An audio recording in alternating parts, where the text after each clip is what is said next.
नमस्कार, मैं हूं संजय शर्मा। आप देख रहे हैं 4 PM न्यूज नेटवर्क। इस देश में दो दो टके के नेताओं को आलीशान सुविधाएं दी जाती हैं। उनके बंगलों को सजाने के लिए करोड़ों रुपए खर्च कर दिए जाते हैं, भले वो हत्यारे हों, डकैत हों, बलात्कारी हों। उनकी अय्याशी के लिए, उनकी सुख सुविधाओं के लिए मेरे और आपके टैक्स के पैसे से बरसात कर दी जाती है। ये सब बातें मैं इसलिए कह रहा हूं क्योंकि मुझे दर्द है। मुझे दर्द इस बात का है कि जब अमरनाथ यात्रियों की सुरक्षा के लिए 1200 से ज्यादा जवान जाने थे, तो उनके लिए जो ट्रेन दी गई, उस ट्रेन की हालत इतनी खस्ता थी, उसकी खिड़कियां टूटी थी, शौचालय बदबू में डूबे हुए थे, सीटें टूटी फूटी हालत थी। इतनी खस्ता हाल ट्रेन देख के बीएसएफ के जवानों ने उसमें बैठने से मना कर दिया। ये वो जवान हैं जो अपनी जान दे देते हैं, उफ नहीं करते। ये वो अर्धसैनिक बलों के जवान हैं जिनके पास तमाम परेशानी रहती हैं, मगर बात नहीं करते। लेकिन कभी ना कभी तो सब्र का पैमाना छलकता है। क्या इस देश के नेताओं को, इस देश के राजनेताओं को, रेल मंत्री को इस 84 बात पर शर्म आनी चाहिए या नहीं आनी चाहिए कि हमारे जवानों को ऐसी खराब ट्रेनें क्यों दी जाती हैं? पुलवामा में नियम था कि एक लंबा काफिला कभी भी अर्धसैनिक बलों का नहीं जाएगा। अगर लंबा सैनिक का काफिला है तो वो हेलीकॉप्टर से, जहाज से जाएगा, नियम था। जम्मू कश्मीर के गवर्नर सत्यपाल मलिक ने मुझे बताया। लेकिन एक काफिला गुजारा गया लंबा और वहां पे अटैक हुआ पुलवामा में। 40 बहादुर लोग मर गए। किसने मारे आज तक खुलासा नहीं हुआ। पहलगाम में 4 आतंकी, जिनको पता लोग भिजवाने की बात हमारे मोदी जी ने विदेश से लौटकर बिहार रैली में की थी, उनका कोई नाम नहीं लेता। सर्वदलीय बैठक, सर्वदलीय प्रतिनिधि मंडल जो विदेशों में भेजा गया था कि दुनिया को अपनी बात बताओ, वो अपनी बात बताने में कम, शराब के जाम छलकाने और गानों की वजह से ज्यादा सुर्खियों में रहा।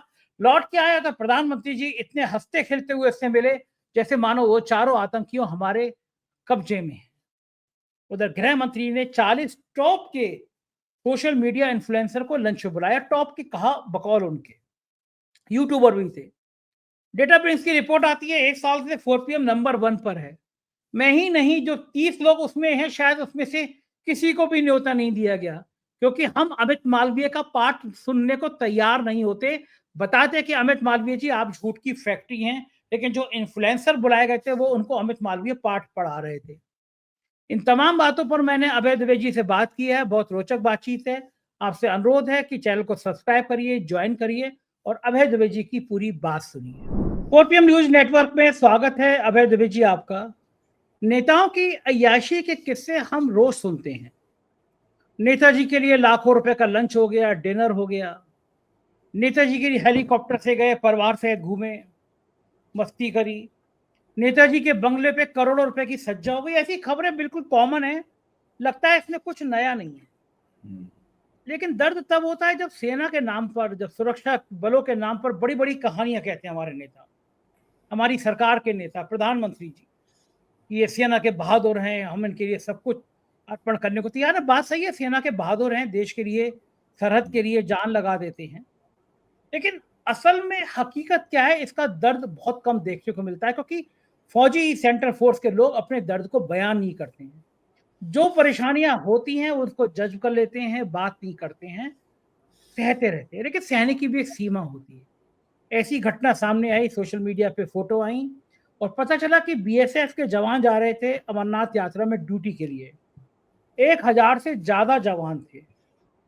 उनको जाने के लिए एक ऐसी ट्रेन दी गई जो बहुत खस्ता हाल में थी, जिसकी खिड़कियां टूटी हुई थी, जिसके टॉयलेट गंदे थे, सीटें टूटी हुई थी। मैंने कहा ना, वो लोग, सहने की भी एक सीमा होती है। बीएसएफ के जवानों का सब्र का इम्तहान खत्म हो गया। उन्होंने कहा हम इस ट्रेन पे नहीं जा सकते। हंगामा हो गया। फिर बताया जाता है कि 4 दिन बाद दूसरी ट्रेन उपलब्ध कराई गई। इससे पहले सतपाल मलिक ने मुझसे कहा था, इंटरव्यू में कहा था, कि जब पुलवामा में अटैक हुआ, सड़क पे 300 किलो आरडीएक्स लेकर एक व्यक्ति ने काफिले पर टक्कर मार दी, तो सतपाल मलिक ने मुझे बताया कि ये प्रोटोकॉल था, नियम था, कि जब भी सीआरपीएफ का या किसी भी सुरक्षा बल का बड़ा कानवाई जाएगा, बड़ा काफिला जाएगा, तो सड़क से नहीं जाएगा, उसके लिए हवाई जहाज उपलब्ध कराए जाएंगे, हेलीकॉप्टर उपलब्ध कराए जाएंगे, क्योंकि बड़े काफिले पे अटैक करने में आसानी होती है। और सतपाल मलिक ने कहा कि मुझसे अगर मांगे जाता तो मैं हेलीकॉप्टर उपलब्ध करा देता, लेकिन पता नहीं क्या साजिश थी कि वो सारे कानवाई को पैदल ले जाएगा। 40 जवान हमारे सीआरपीएफ के मर गए। कबे जी, मैं ये जानना चाहता हूँ कि क्या सरकार पे, सिस्टम पे कोई फर्क पड़ेगा ऐसी चीजों के लिए? हम अवशप्त हैं कि हमारे सैनिक, हमारे फौजी इसी तरह की खराब जिंदगी जीते रहें। ये इतना संवेदनहीन सिस्टम क्यों हो गया है? देखिए, आपको याद होगा कि ऑपरेशन सिंदूर के बाद जब संघर्ष विराम हो गया, उसके बाद में अमित शाह ने बॉर्डर सिक्योरिटी फोर्स के एक कार्यक्रम में भाग लिया था और उस कार्यक्रम में उन्होंने दावा किया था कि बीएसएफ के जवानों ने बहुत जबरदस्त किस्म की उपलब्धि की है। उन्होंने पाकिस्तानी सेना की बहुत सी चौकियां, उन्होंने जितनी चौकियों की संख्या बताई थी शायद वो सैकड़ों में थी, 200-250 चौकियों का उन्होंने बताया था कि उन्होंने पाकिस्तानी सेना के आउटपोस्ट हैं वो उन्होंने नष्ट किए। यानी बॉर्डर सीमा सुरक्षा बल को उन्होंने इतना बड़ा श्रेय दिया। तो एक तरफ तो यह है कि आप सीमा सुरक्षा बल के पराक्रम का जयगान कर रहे हैं और उसके जरिए फिर सीमा सुरक्षा बल के कार्यक्रम में ये लोग जाते हैं, नेता लोग, मंत्री लोग, तो उनका हैट लगाते हैं। और अगर अमित शाह ने तो शायद उनकी पोशाक नहीं पहनी थी, नरेंद्र मोदी होते तो शायद उनकी पोशाक भी पहन लेते और उसके बाद में फिर उन लोगों के बीच में जाते हैं। तो ये सब करते हैं, फोटो अपॉर्चुनिटी बनती है, अखबारों में वक्तव्य होता है, ये सब होता है। और उसके बाद में जब उन उन जवानों के लिए सुविधाओं और सुरक्षाओं की बात होती है, तब इस तरह की खबरें सामने आती हैं जिस तरह की खबर का आपने जिक्र किया। ये खबर आज देश के सभी अखबारों में है और ये एक राष्ट्रीय शर्म की बात है, मैं ये कहूंगा। ये कोई ऐसी बात नहीं है इसको आसानी से टाल दिया जाए। अब आप अश्विनी वैष्णव जो है वो रेल मंत्री हैं, क्या अश्विनी वैष्णव और उनके अमले को और जो रेल मंत्रालय चलाने वाला जो एक वो है बोर्ड है, उनको ये नहीं मालूम है कि अमरनाथ यात्रियों की सुरक्षा के लिए बीएसएफ के 1000 जवान जाने वाले हैं? नहीं मालूम था। जिस रेल अफसर ने वो ट्रेन अलॉट की जो पूरी तरीके से टूटी हुई थी और गंदी थी, क्या उसके खिलाफ कोई कार्रवाई की गई अभी तक? और जब एक बार जवानों ने उस ट्रेन को रिजेक्ट कर दिया, खारिज कर दिया कि इसमें बैठ के हम नहीं जाएंगे, तो उसके बाद 4 दिन का समय क्यों लगा दूसरी ट्रेन देने में? ऐसा इसमें कौन सी खास बात थी? कहां पे फाइल चलाई गई? मतलब 4 दिन लग गए दोबारा फाइल को चलाने में। 4 दिन बाद फिर उस पर आदेश हुआ कि फलानी ट्रेन दी जाए। आप सोचिए ये पूरी व्यवस्था क्या है? ये वही अश्विनी वैष्णव है जो दावा करते हैं कि उन्होंने रेल विभाग को बहुत अत्याधुनिक कर दिया है, ये कर दिया है, वो कर दिया है, इस तरह की तमाम हवाबाजियां होती हैं। लेकिन हो क्या रहा है ये देखने की बात है। उसके बाद हम लोग जानते हैं कि जो सीआरपी के जवान हैं, बीएसएफ के जवान हैं, इन लोगों की एक बहुत पुरानी शिकायत है।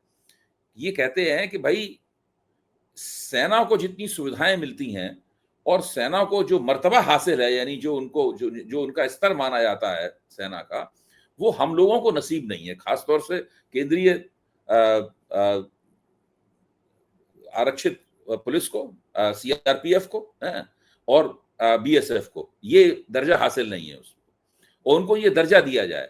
आज तक इनके इस बात के ऊपर कोई विचार नहीं हुआ। ये बहुत पुरानी शिकायत है, शिकायत अखबारों में भी छप चुकी है और इसके प्रतिनिधि मंडल बना के वो लोग बहुत बार उन लोगों को, उनके जो प्रतिनिधि हैं वो दे भी चुके हैं और उस पर काफी टीवी की बहस में भी मैंने भाग लिया है इन तमाम सवालों के ऊपर कि आप केंद्रीय सुरक्षा पुलिस को और सीमा सुरक्षा बल को आप वो दर्जा क्यों नहीं देते हैं जो कि फौजियों को दर्जा प्राप्त है।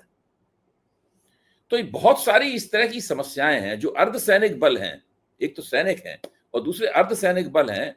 अर्धसैनिक बल, सैनिक तो बाद में सबसे आखिर में इस्तेमाल किए जाते हैं। अर्धसैनिक बलों की इस्तेमाली तो सारे देश में कोई भी समस्या है, कहीं कर्फ्यू लगे, कुछ हो, कहीं दंगा हो जाए, बाढ़ हो जाए, सब हर जगह उनको लगाया जाता है उसमें। इस तरह के जो 4-5 अर्धसैनिक बल हैं, एक औद्योगिक सुरक्षा बल है, वो भी इसी श्रेणी में आता है, सीआईएसएफ जिसको बोलते हैं। तो इन सबके जो जवान हैं, अफसर हैं, उनकी जो सेवा शर्तें हैं, उनके लिए जो सुविधाएं हैं, इन सबका ख्याल रखना भारतीय सरकार, भारतीय गणराज्य का और भारत सरकार का कर्तव्य है। उसकी तरफ इन लोगों का कोई ध्यान नहीं है, कभी भी ध्यान नहीं था, आज भी ध्यान नहीं है। ये सिर्फ उनके पराक्रम और शौर्य और उनकी कुर्बानियों की राजनीतिक फसल काटते हैं, इसके अलावा ये कुछ नहीं करते। देखो ठीक बात है, एक और बड़ा मुद्दा है। आप जरा एक बार और मैं जोड़ दूं, 2019 में इस सरकार को जो बहुमत प्राप्त हुआ, क्या उसमें पुलवामा में मारे गए जो सीआरपीएफ के जवान थे, उनकी शहादत नहीं थी उसके पीछे? वही थी। पुलवामा में जब उनकी शहादत हुई, उसके बाद आपने बालाकोट स्ट्राइक की, मतलब जो है सारे देश में घूम घूम के प्रचार किया, होर्डिंग लगाए आपने कि हमने घुसकर मारा, घुसकर मारा। और उसके बाद 5 साल तक बहुमत के साथ सरकार चलाई इन्होंने, केवल उस घटना की वजह से, उनकी शहादत के दम पर। बिल्कुल ठीक बात है। और एक बड़ा मुद्दा, शायद दुनिया का सबसे बड़ा सुरक्षा बल है सीआरपीएफ। सीआरपीएफ के लोग लगातार इस बात की डिमांड कर रहे हैं, निचले स्तर के जो कर्मचारी हैं, जो सिपाही हैं, जो कांस्टेबल हैं, उनके भत्ते लगातार, ये डिमांड हो रही है कि भत्ते बढ़ाए जाएं। जी जी। इस हद तक परेशानी में रहते हैं सिपाही, कांस्टेबल, दरोगा। उनके रहने की व्यवस्थाएं कम हैं, उनके जब वो चले जाते हैं उनके परिवार की सुरक्षा नहीं है। लेकिन भत्तों की बढ़ोतरी ऊंट के मुंह में जीरा है। पूरा सीआरपीएफ बल परेशान है। सीआरपीएफ के लोगों की डिमांड है कि भाई सीआरपीएफ का डीजी, एडीजी, आईजी, आईपीएस क्यों बनता है? आईपीएस अफसर जाते हैं 2 साल के, 3 साल के डेपुटेशन पर। उन्हें सीआरपीएफ की एबीसीडी नहीं पता होती है। उन्हें नहीं पता होता है कि झारखंड के जंगलों में नक्सलियों से कैसे लोहा लिया गया। उन्हें नहीं पता होता है कि उड़ीसा में नक्सलियों से कैसे लोहा लेकर और कितने बहादुर जवानों ने अपनी जान दे दी। वो आते हैं डेपुटेशन पे और सीआरपीएफ के बड़े धन को अपना चारागाह बनाते हैं, मौज करते हैं, हेलीकॉप्टर पे घूमते हैं, बढ़िया मस्ती करते हैं, 3 साल में चले जाते हैं।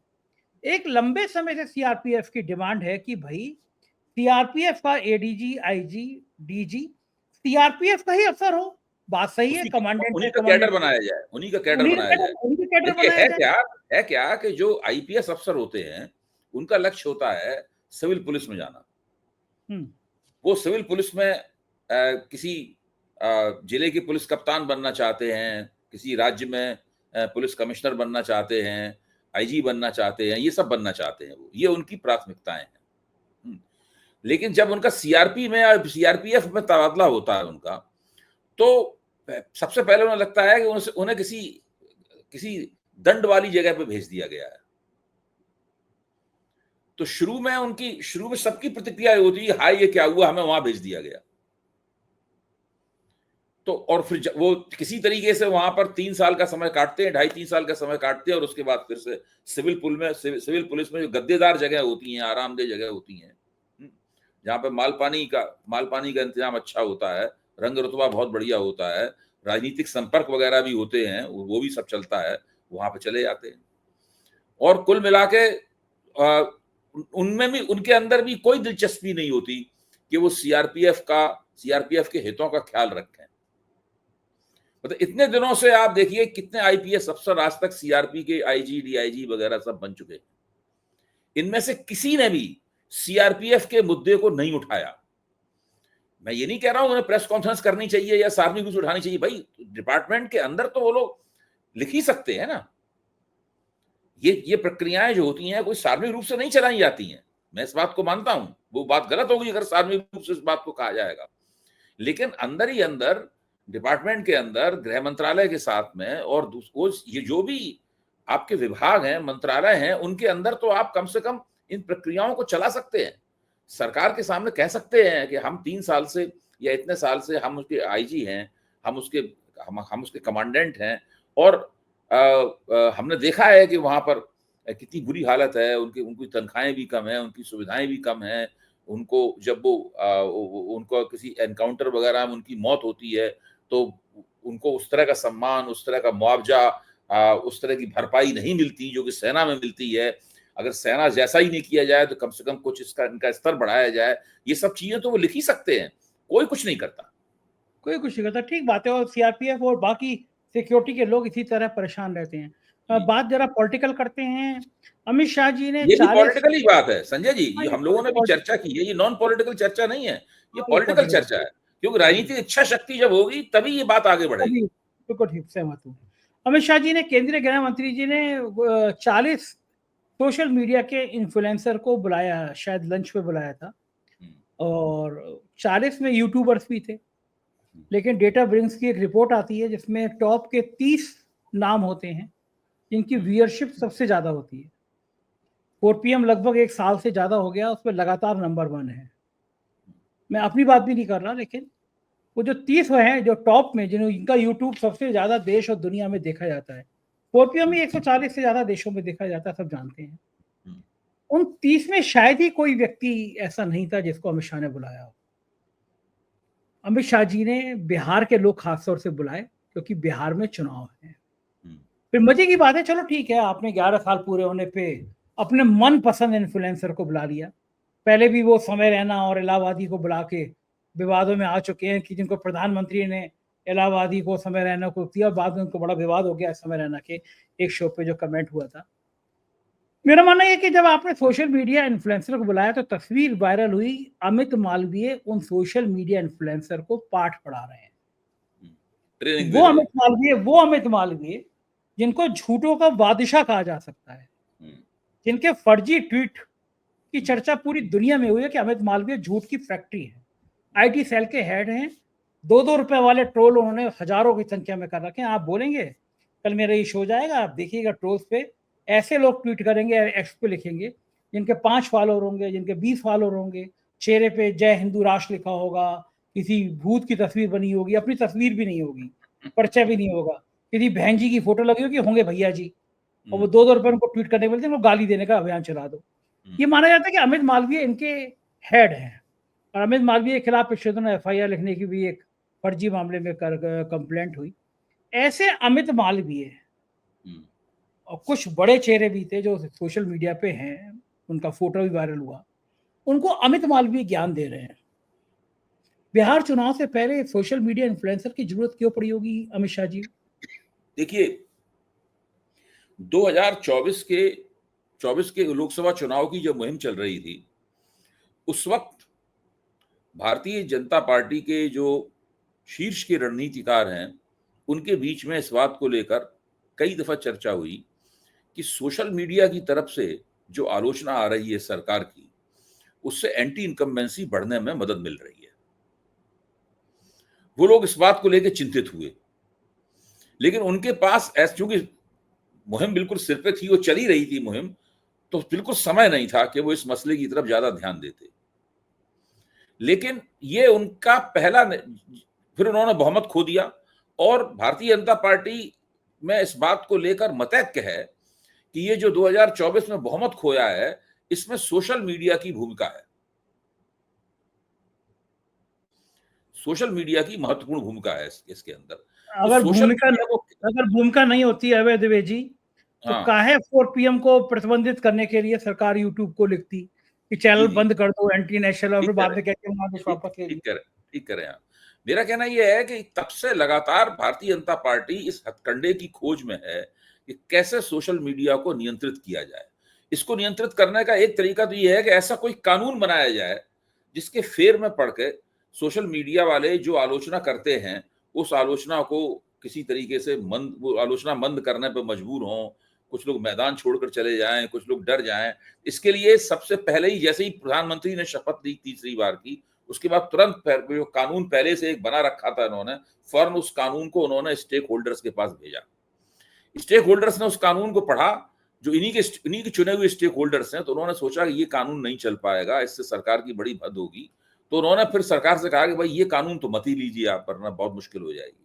तो सरकार ने उस कानून को वापस ले लिया, लेकिन अभी भी वो प्रक्रिया जारी है। मेरा मानना है कि एक बार और कानून ड्राफ्ट हो चुका है, अब तीसरा ड्राफ्ट शायद कानून का बन रहा है। तो एक तो कानून की तरफ से एक अटैक आएगा, जो कि हम लोगों को उसके लिए पहले से तैयार हो जाना चाहिए। दूसरा अटैक ये है कि दूसरा विकल्प इसका ये है कि सोशल मीडिया के कुछ चुनिंदा इन्फ्लुएंसर्स को, ये नया शब्द है इन्फ्लुएंसर, इन सबको बटोरा जाए और इनको पूरी तरीके से लाइन में लगाकर अपनी बात समझाई जाए और अपने तरीके से इनको चलाया जाए। जो एंकर और एंकरनियां जो व्यवहार करते हैं बाकायदा कमर्शियल न्यूज मीडिया के ऊपर, लगभग वैसा ही व्यवहार जो है वो सोशल मीडिया की तरफ से किया जाए, करवाया जाए। ये एक पूरा मामला है बना हुआ, इसकी पूरी कोशिश चल रही है। अच्छा, अब ये हो सकता है बिहार के चुनाव को ये लोग एक नमूना बनाना चाहते हो। बिहार के चुनाव के में एक खास तौर से एक नियोजित प्रयोग किया जा रहा होगा। क्या बिहार के चुनाव के संदर्भ में सोशल मीडिया के कुछ इन्फ्लुएंसर्स को प्रभावित करके सोशल मीडिया को अपनी तरफ मोड़ा जा सकता है? क्योंकि 2024 के वक्त ये देख चुके हैं कि जो सरकार की आलोचना करने वाले प्लेटफॉर्म थे, उनके सब्सक्राइबर तेजी के साथ बढ़े, उनकी लोकप्रियता तेजी के साथ बढ़ी, उनकी जो ऑडियंस थी वो तेजी के साथ बढ़ी। मतलब देखने वाले जो इनके पक्ष के थे, जो भाजपा के पक्ष के थे, वो भी ठीक है, उनके अंदर भी कुछ वृद्धि हुई, उनमें से भी कईयों के पास अच्छे सब्सक्राइबर हैं और ऑडियंस है, लेकिन जो आलोचक थे उनके मुकाबले वो कहीं नहीं ठहरते। ये स्थिति है। तो मैं कहना इसमें ये चाहता हूं कि ये सरकार अभी तरह तरह के प्रयोग कर रही है। एक कानून नया लाके प्रयोग करने का इनका पूरी मंशा है, वो मंशा अभी तक कामयाब नहीं हो पाई है। मुझे ऐसा लगता है इस खबर को देखकर कि बिहार के चुनाव के मौके का फायदा उठाकर ये लोग एक ऐसा एक्सपेरिमेंट करना चाहते हैं, ऐसा प्रयोग करना चाहते हैं, जो प्रयोग अगर कामयाब हो गया तो फिर ये सारे देश के पैमाने पर करेंगे। फिर उत्तर प्रदेश के जब चुनाव आएगा तब भी ये इस तरह का प्रयोग उत्तर प्रदेश के संदर्भ में किया जाएगा, फिर राष्ट्रीय संदर्भ में ये प्रयोग किया जाएगा। बिल्कुल ठीक कह रहे हैं। इस बीच में प्रधानमंत्री जी ने जो सर्वदलीय प्रतिनिधि मंडल गया था, उससे मुलाकात करी और बड़े हंसते खिलखिलाते हुए फोटो वायरल हुई। मुझे बड़ा याद आया कि ये तस्वीरें उन परिवारों के दिल पर क्या असर डाली होंगी जिन परिवारों के लोग इसमें पहलगाम हमले में मारे गए। वो तो ये चाहते हैं कि भैया वो जो 4 लोगों ने मारा उनके उसी तरह छत विचित शव चाहिए, उन्हें सजा चाहिए, अगर पकड़ सकते हो कानून से फांसी चाहिए। आप हंस रहे हैं, खिलखिला रहे हैं, आपके प्रतिनिधिमंडल विदेश में जाके जाम छलका रहे हैं, गाना गा रहे हैं, फिर लौट के प्रधानमंत्री जी हंसते मिलते मिल रहे हैं, जैसे कोई एक टूर हो, एक पिकनिक टूर हो, जिससे लौट के आ गए और मुखिया ने कहा वाह वाह क्या बात है। इंटरनेशनल स्तर पर छीछा लेदर हुई, कहीं खबर नहीं छपी। पाकिस्तान इस झड़प के बाद हमसे कहीं ज्यादा मजबूत हुआ, इतिहास रिकॉर्ड बता रहे हैं। रूस, चाइना, अमेरिका सब तो उसके पक्ष में खड़े हो गए। टर्की, हमारे साथ कोई देश खड़ा नहीं हुआ। अमेरिका ने फिर कहा, आज कहा, कल कहा, हम द्विपक्षीय वार्ता के बाद मध्यस्थता करने को तैयार हैं कश्मीर के मामले पर, और ट्रंप जी ऐसा कर देंगे। भारत की बेइज्जती कर रहे हैं अमेरिका के महाराज ट्रंप जी, कोई प्रतिक्रिया नहीं आ रही है। क्या हम उन आतंकियों को भूल जाए जो मार के चले गए? जमीन खा गई, आसमान निकल गया। सरकार तो कम से कम यही चाहती है संजय जी, सरकार ये चाहती है कि उन आतंकियों को भूल जाया जाए, उन 4 आतंकियों के बारे में कोई चर्चा ना करे, कोई सवाल ना उठाया जाए। देखिए, किसी भी सरकारी पक्ष के व्यक्ति से आप कभी उन 4 आतंकियों का जिक्र नहीं सुनेंगे। किसी भी भारतीय जनता पार्टी के प्रवक्ता से आप उन 4 आतंकियों का जिक्र नहीं सुनेंगे। किसी भी गोदी मीडिया के एंकर और एंकरनियों से आप उन 4 आतंकियों का जिक्र नहीं सुनेंगे, कभी नहीं सुने। केवल हम ही लोग उनके बारे में बात करते रहते हैं, या विपक्ष उनके बारे में बात करता रहता है। सत्ता पक्ष को ऐसा लगता है ऐसे कि उनकी कोई चिंता ही नहीं है। उनकी कोई भाई सत्ता पक्ष उसके बारे में कोई अच्छा ठीक है, गिरफ्तार नहीं कर पाते हैं तो कोई जानकारी तो देना चाहिए। एएनआई के उस इन्वेस्टिगेशन का क्या हुआ? जब जो बैसरण घाटी में जिस दिन हत्याकांड हुआ था उसके तुरंत बाद शुरू हो गया था, जिसको रोज बिल्कुल मनोहर कहानियों की, किसी जासूसी कहानी की तरह टीवी पे लगातार दिखाया जाता रहा। कम से कम मैं मानता हूं कि 1 हफ्ते तक तो दिखाई जाता रहा वो। आज बिल्कुल उसका कोई जिक्र नहीं है। एएनआई ने कोई रिपोर्ट नहीं दी क्या? एएनआई ने ये दावा किया था कि हमें उनके डिजिटल फुटप्रिंट मिल गए हैं।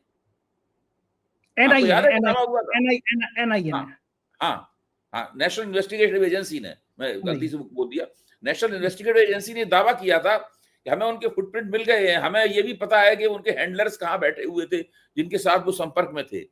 जब आपको इतनी बातें पता लग गई थी, उसके बाद अचानक क्या कोई डेड एंड मिल गया? अंधेरी गुफा में चले गए, उसके बाद कोई रोशनी नहीं है, कुछ आगे नहीं बढ़े, क्या हुआ? कुछ तो बताइए। और जो लोग अपने आप को टीवी और अखबार, बड़े बड़े अखबार निकलते हैं इस देश में, बड़े बड़े टीवी चैनल चलते हैं इस देश में, जिसके पीछे 1-1 हजार करोड़ रुपए की पूंजी लगी हुई है, क्या उन लोगों का कर्तव्य नहीं बनता कि वो इस सवाल को उठाएं? ये उन लोगों की ड्यूटी बनती है कि इस सवाल को वो उठाएं कि आखिरकार हुआ क्या। भाई कांग्रेस ने ये सवाल पूछा है कि जब पाकिस्तान के डीजीएमओ का फोन आया और आपने उनकी बात मान ली, तो आपने ये शर्त क्यों नहीं रखी कि उन चारों हत्यारों को सौंपा जाए भारत को? कांग्रेस ने जो सवाल उठाए थे उनमें एक सवाल ये भी था। इसमें क्या गलत बात है? ये मांग करना कोई गलत बात है कोई इसमें? अच्छा ठीक है, आप नहीं, वो पाकिस्तान भाग गए, आप उनके सामने शर्त भी नहीं रख पाए, तो कम से कम देश की जनता को बताइए तो कि वो पाकिस्तान में हैं। उनकी बहुत दिनों तक तस्वीरें भी दिखाई जाती रही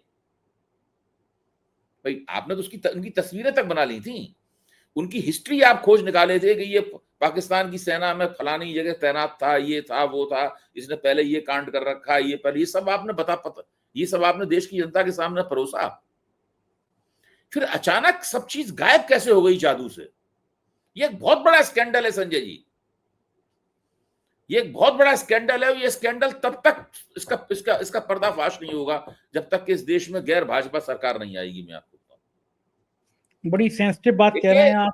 अरे आप सोचिए ना, मैं जो बात कह रहा हूं उसमें कौन सी बात तथ्यों से परे है? क्या एनआईए ने उसकी जांच नहीं की लगातार कई दिन तक?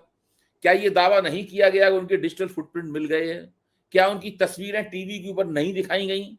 क्या उन हत्यारों का इतिहास सरकार की तरफ से मीडिया के जरिए लोगों के सामने नहीं पेश किया गया? क्या आप उसके बाद से क्या सरकार की तरफ से पूरी तरह इस पर मौन नहीं है? क्या आपको उसमें स्कैंडल की बू नहीं आती? क्या ये अपने आप में स्कैंडल नहीं है? अगर स्कैंडल नहीं है इसको क्या कहेंगे आप? कितने दिन हो चुके हैं, पाकिस्तान से एक फौजी झड़प भी हो गई, हमारे सिपाहियों ने कुर्बानियां भी दे दी, बहुत सारे नागरिक भी मारे गए पाकिस्तानी गोलाबारी में, भारत के विदेश मंत्रालय की बेइज्जती भी हो गई, मोदी जी की भी बेइज्जती हो गई। सरकार सिर्फ पूरे मामले के ऊपर मिट्टी डालना चाहती, वो चाहती किसी तरीके से पूरा मामला दब जाए। बस मोदी जी हमें गर्व है। जो आप प्रतिनिधिमंडल से मिले उनसे भी बोले हमें गर्व है। अरे भाई, किस बात का गर्व है आपको? आप 4 लोगों को नहीं पकड़ पाए, भाग गए, इस बात का गर्व है आपको? इसी बात का आपने ट्रम्प के दबाव में आके संघर्ष विराम किया, इस बात का गर्व है आपको? किस चीज का गर्व है आपको? यही बात है, इसी बात का गर्व है, यही कहते रहते। बिल्कुल ठीक बात है अभय जी। हम लोग चर्चा आगे भी करेंगे। बहुत बहुत शुक्रिया, आपने समय दिया, थैंक यू। तो ये थे अभय दुबे जी, और पूरी बात आपने सुनी। मुझको यकीन है ये बातचीत आपको पसंद आई होगी। आप अपनी राय से मुझे अवगत कराएंगे तो मुझे बहुत अच्छा लगेगा। शुक्रिया, थैंक यू।